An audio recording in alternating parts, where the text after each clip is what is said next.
And welcome back to the show. Well, according to the United States Bureau of Labor, approximately 20% of new businesses actually fail during the first 2 years of operation and 45% during the first 5 years.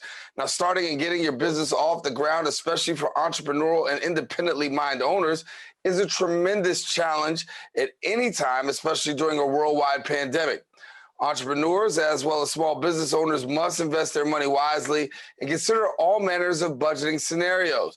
And here to tell us more is the president and CEO of National Retail Solutions, Elie Katz. And Elie, good to have you.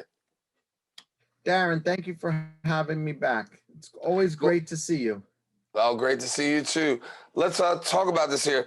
It is a challenge, and we've been talking about small businesses a lot throughout the course of the show. And when you talk about small businesses, it's really hard to thrive economically. But as I said in the lead, a lot of businesses fail within that first couple of years. And I guess the real reason is why.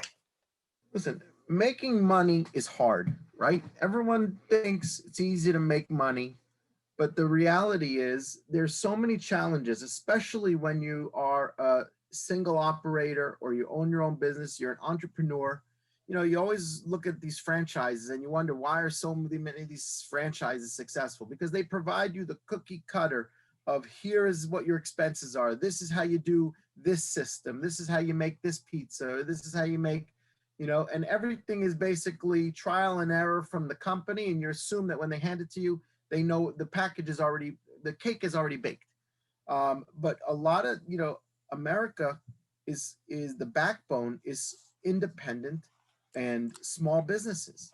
And we saw that during this pandemic. And a lot of them don't have the guidance of a big corporation or a franchise to give them, you know, the direction and the tools to be successful. So they have to use their own money and try and fail or try and succeed. And there's a lot of challenges when it comes to opening and running your own business. It's not just turning on the open sign. Once that open sign is there, then you got to get the customers in, then you got to provide the proper services, then you got to make sure that all your equipment and the tools of your trade, whatever it is does well. And then you have to make sure that you're not overpaying for stuff. Or in many cases, as you and I have spoken offline, you're not overpaying for your credit card processing, basically having a little partner that you didn't realize. Right? Everyone, you know, who's a tenant feels that their landlord is their partner and they didn't realize that, but okay, you accept it. You have a set amount for the most part of how much you're going to pay every single month. But with credit card processing, the better you do, the more money you lose or the more money you got to give away. So that is why we have a spectacular credit card processing product, NRS Pay. I'm wearing the hat. And as you know, our friend Mariano Rivera is actually the spokesperson for the company. And it's a very clean, easy to understand product. It's completely changing the credit card industry. Well, that's one thing I'll come back to in a few minutes, but I also want to talk about some other things in terms of like businesses, bodegas, an opportunity to really bring business to the community. We're seeing an emergence of bodegas, but I've also had the head of the Bodegas Association right here on this show. And he says it's been very hard to really maintain business during the pandemic. You would think during the pandemic they're doing well, but there's still some challenges, but they do bring business to the community. They work very hard. The owners of these bodegas, they're all different backgrounds, races, religions, colors. But the one thing that they have in common, and this is the commonality amongst all of them, is that they all are entrepreneurs that decided to risk what they have, get these four corners to try to feed their family. And it is challenging because if they're not pricing things properly, if they're not buying stuff properly, if they don't know their inventory, if they don't have these new tools, you know, everyone before used to be that fast service was driving into the drive-through. Now fast service is ordering before you get to the drive-through. And if they don't have these tools to be successful, a lot of them fail and they flounder because they can't compete. It's a hard challenge. And I think a lot of people have to deal with the fact that you've got big business and you got big business and they do very well. But then on the other side, you've got these small businesses, and it seems as though they're handicapped in a lot of ways. I talk about COVID and, you know, how COVID has impacted small businesses in a tremendous kind of way. I also want to talk about independent businesses in the city. Give me a little bit about your take on independent businesses in the city and where they stand.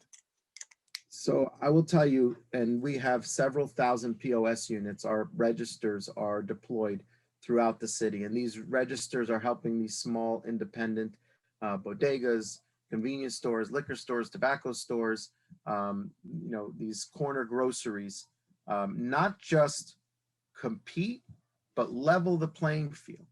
And with that, we try to give feedback to these merchants of how other stores are selling products, how much they're selling for. These are the top 50 popular items. If you owned an independent, imagine yourself in behind the counter owning your restaurant supplier or from Costco or wherever you get your products.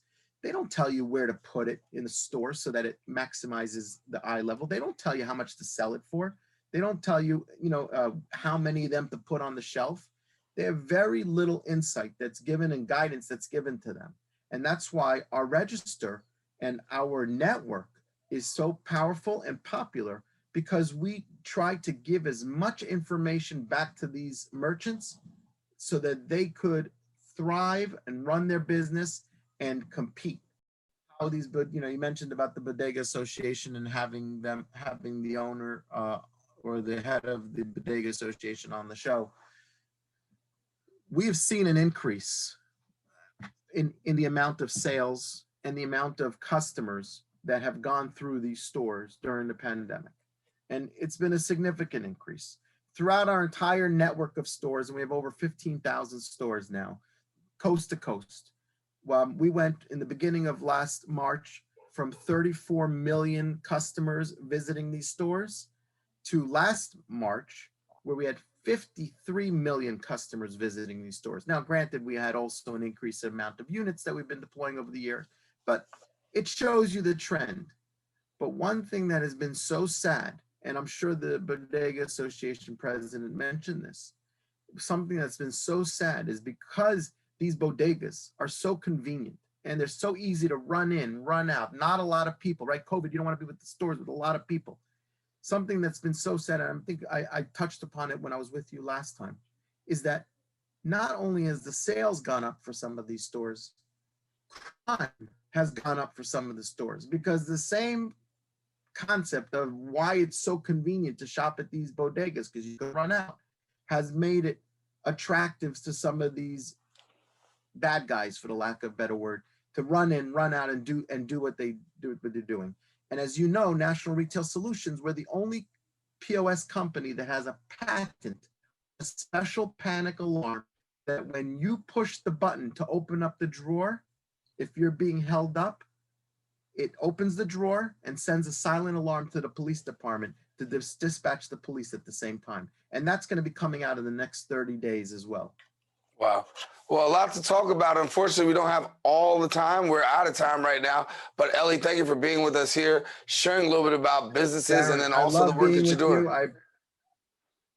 Thank you, Darren. I love being with you, and I appreciate it very much. And I thank you for the good work you're doing. You're spreading good messages, especially at some challenging times like today.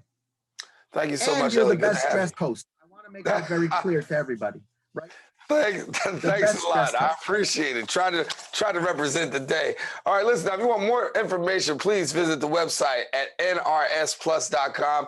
Again, nrsplus.com. You can find out more information about Elie, what he's doing with businesses and also with credit cards and helping people out. All right. I will talk to you in a few seconds because Open is continuing. We're taking a quick break. We got more show. Be back in a second.